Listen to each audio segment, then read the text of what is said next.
Terus saya memotivasi nih teman-teman, kita coba praktekin semangat para sahabat untuk tadi.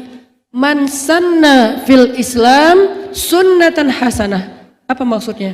Orang yang pertama-tama beramal lalu dilihat orang lain kemudian ditiru, itu pasti beda banget pahalanya dengan yang meniru. Kalau kita yang niru, kita dapat pahala amal soleh kita sendiri. Kalau kita ditiru, kita dapat pahala amal soleh kita sendiri plus amal soleh orang yang meniru. Jadi agak-agak mirip dengan MLM sih, karena ada share reward gitu kan. Cuman ini MLM pahala. Yang pertama paling gede, yang kedua dapat juga, yang ketiga makin kesini tuh dia makin banyak share dan makin banyak dapat share dari yang lain yang meniru dia. Intinya adalah di sini berlaku kalimat was-sabiqun as-sabiqun ulaikal muqarrabun. Apa artinya? Tahu nggak kenapa ada dua kata sabikun di surat Al-Waqiah itu? Was-sabiqun as-sabiqun. Kenapa ada sabikun? Maksudnya was-sabiquna fid dunya fahumus sabiquna fil akhirah. Orang yang sabikun itu musabaqah, berlomba-lomba, saling mendahului. Orang yang pertama-tama berlomba-lomba dalam kebaikan di dunia, mereka juga yang pertama-tama dan duluan masuk surga. Itu maksud dari ayat tersebut. Jadi kalau kita mau nanya siapa orang yang duluan masuk surga Ustadz, maka perhatikanlah siapa yang paling selalu di awal dalam beramal solih. Baik itu sholat jamaah di shaf pertama, datang duluan, maupun yang lain-lain termasuk amal sosial. Amal-amal yang sifatnya bermanfaat buat orang lain, dia selalu yang angkat tangan. Salah satu contohnya adalah Abu Bakar As-Siddiq. Abu Bakar itu, kenapa sampai Nabi bilang kalau ditimbang amal, bahasa Nabi mah iman. Iman itu dalam bahasa tafsir itu amal soleh, sebagian artinya. Kalau ditimbang amal Abu Bakar di satu timbangan, lalu ditimbang amal kaum muslimin seluruh dunia sepanjang sejarah satu timbangan, amal atau imannya Abu Bakar lebih berat. Kenapa?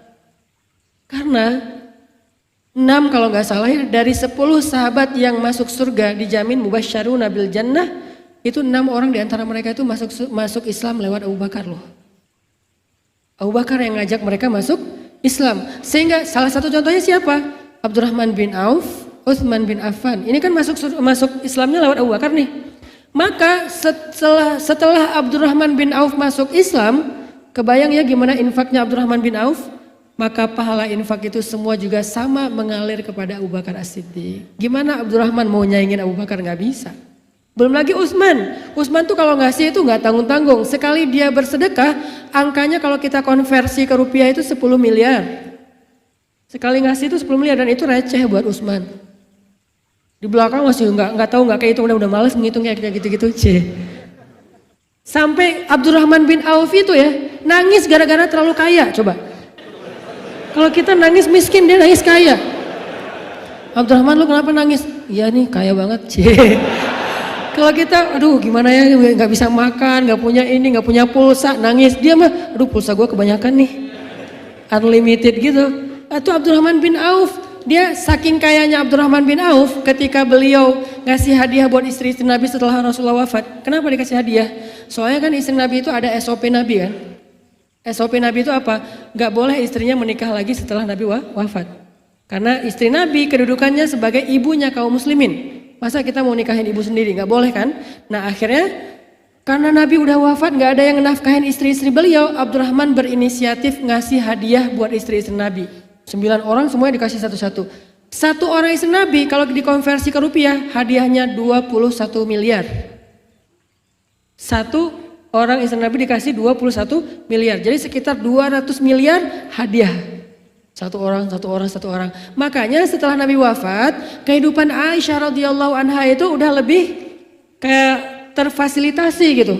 Kalau dulu lebih ke zuhud dan luar biasa qanaahnya. Kalau sekarang walaupun tetap hatinya zuhud dan hatinya qanaah, cuman secara fasilitas hidup udah terpenuhi. Sehingga muncul komen dari ponakannya Aisyah. Apa komennya? Kalau bahasa sosmed sekarang dia kayak story gitu. Terus dia nge-tag Aisyah, dia bilang Aisyah sekarang udah beda dengan yang dulu. Gitu bahasanya. Ternyata itu di capture oleh sahabat, di forward ke Aisyah. Aisyah tuh lihat, Abdullah kayak gitu tuh ininya, storynya. Aisyah marah. Akhirnya kalau ini bahasa sosial media, Aisyah broadcast, demi Allah saya nggak akan mau lagi ketemu dengan @Abdullah_Zubair. Abdullah bin Zubair, nggak mau ketemu lagi. Di capture lagi nih sama orang ketiga, namanya Namimah, ngadu domba ya. Dia capture, di forward lagi ke Abdullah. Abdullah tuh Aisyah marah sama kamu. Abdullah kaget, loh Aisyah marah sama saya salah ngomong nih. Langsung delete tuh storynya. Tapi kan udah ketahuan, akhirnya datang ke Aisyah. Aisyah nggak mau maafin sampai Abdullah meluk kakinya Aisyah. Karena itu kan bibi itu kan muhrim kan. Dipeluk kakinya Aisyah.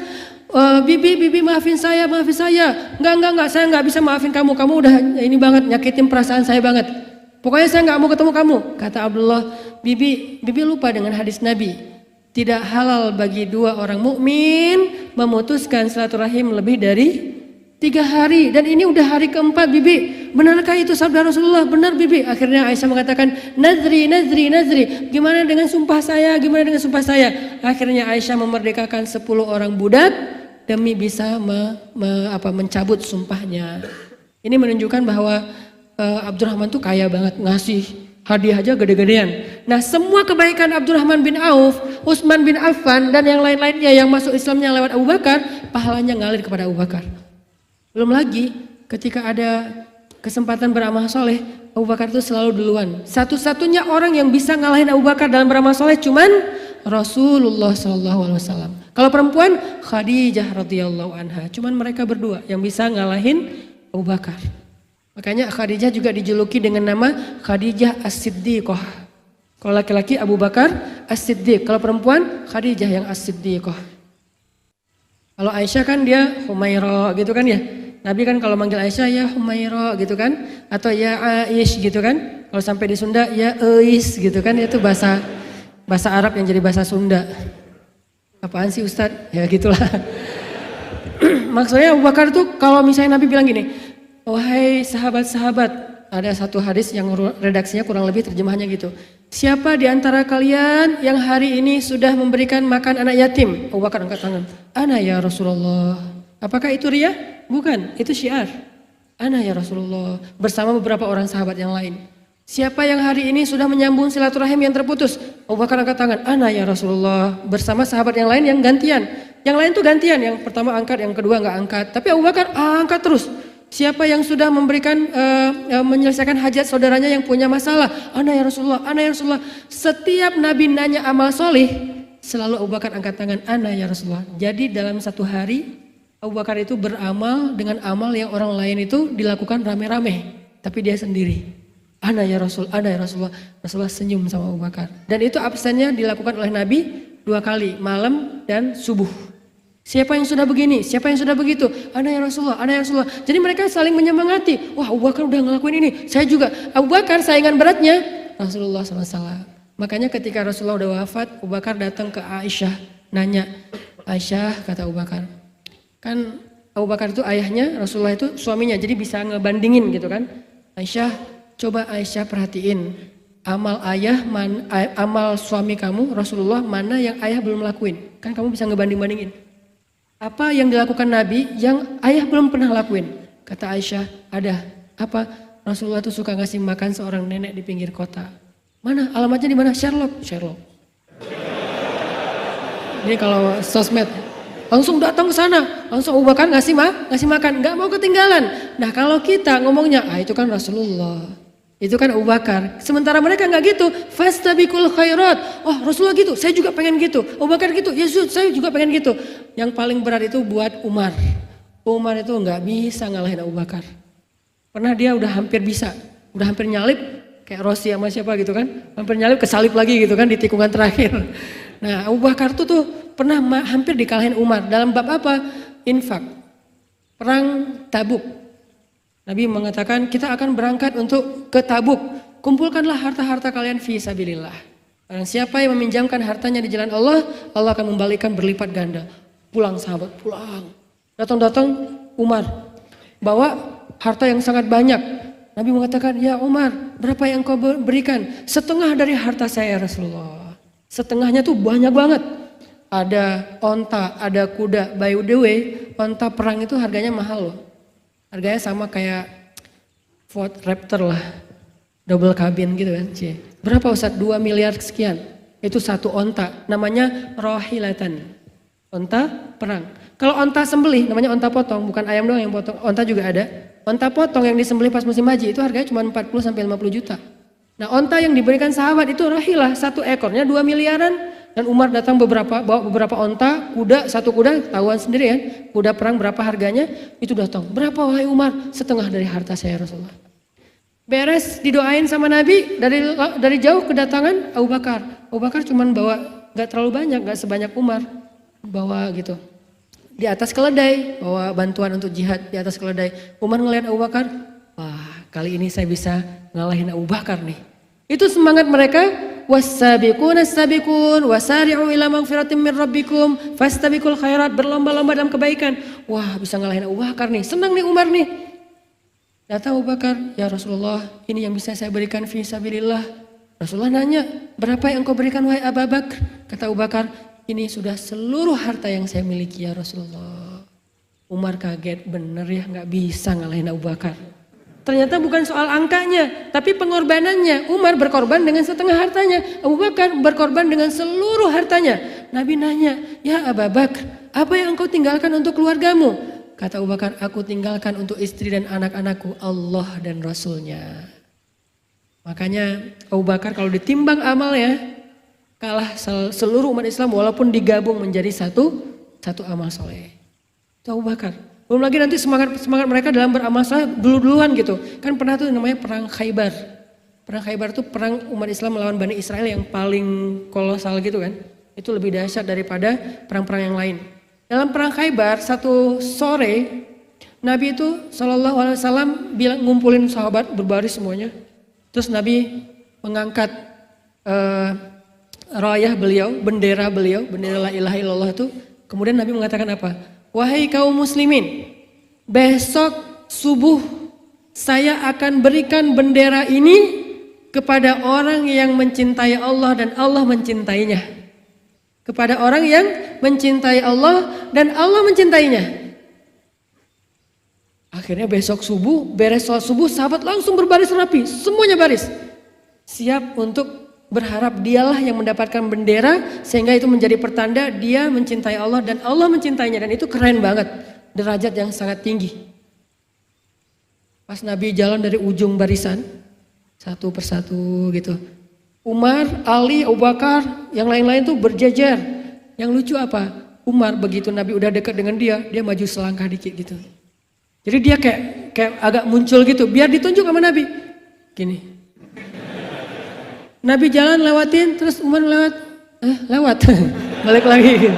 Ternyata bukan Umar. Nih di sini nih semangatnya apa? Semangat pengen dapat kebaikan. Jadi sampai kayak ada inisiatifnya, ada improvisasinya. Lucu-lucu lah cerita sahabat tuh. Saking semangatnya tuh jadi kayak kocak, apa seru gitu kan. Makanya kalau ngebahas bab sahabat itu jangan hanya angle-nya yang galak-galak gitu kan. Oh kamu enggak, sahabatnya ada yang lucu, ada yang sahabat kasratul mazah. Apa arti kasratul mazah? Ada sahabat yang dia itu komik banget, stand up komedian banget. Kasratul mazah itu artinya banyak bercanda. Ada sahabat yang memang hobinya itu bercanda. Saking seringnya dia bercanda sampai ditahzir sama sahabat-sahabat yang dia, kamu kalau tahu apa yang Rasulullah lihat, kamu akan banyak menangis daripada ketawa. Dia sedih. Oh iya ya. Tapi gue kalau garing gini nggak bisa nih, kayak ada yang kurang gitu kan. Akhirnya dia ngomong sepatah kata ketawa lagi orang teh. Susah buat dia tuh nggak bercanda tuh susah. Emang mungkin talentnya dia gift dari Allah tuh bercanda untuk mencairkan suasana. Saking sering ditahzir, disebut dia tuh kayak sia-sia lah, banyak dosa lah, segala macam. Dia lapor ke Nabi, Rasulullah saya ditahzir mulu, dibully di sosial media. Terus Nabi manggil sahabat. Kenapa kalian mentahzir dia, memarahi? Tahzir itu memarahi, memperingatkan. Kenapa? Dia Rasulullah bercanda terus. Ternyata Nabi suka dengan dia. Sehingga dalam perang Khaybar yang tadi saya cerita, dia itu dibawa dekat dengan Nabi. Dan Nabi mengatakan apa? Ada satu di antara kalian yang aku mencintainya yang datang bersama kita dan dia tidak kembali bersama kita. Dan ternyata orang itu syahid dalam perang Khaybar yang tadi kathratul mazah, yang banyak bercanda. Malah dia syahidnya di perang. Jadi sahabat itu bercanda-bercanda, komik-komik, tapi itu syuhada loh. Kalau kita kan mungkin nggak bercanda aja, biasa-biasa aja gitu kan. Ini bercanda aja syahid. Saking kerennya sahabat. Jadi angle-angle sirah sahabat itu emang, saya kalau baca sirah kan banyak buku-buku sirah yang tebal-tebal. Makanya kalau cari buku-buku sejarah jangan yang tipis. Itu detail ceritanya tuh nggak dapet. Kalau mau buku yang detail yang cerita-cerita kecil ada, cari yang tebal. Cuman sayangnya berbahasa Arab. Gundul pula. Ini apa kok keriting semua gitu. Ya udah deh. Nah tadi Rasul keliling. Umar udah ke depan, nggak ditunjuk sama Nabi. Umar sedih. Duh bukan saya berarti. Abu Bakar udah gini-gini senyum-senyum. Gitu-gitu. Rasul lewat. Bukan saya. Kemudian sahabat yang lain juga udah gitu-gitu. Udah kayak kegeeran gitu. Lewat. Ternyata Rasulullah SAW memberikan bendera itu pada siapa? Ali bin Abi Thalib. Semuanya mengatakan beruntung sekali Abu Hasan. Beruntung sekali Abu Hasan.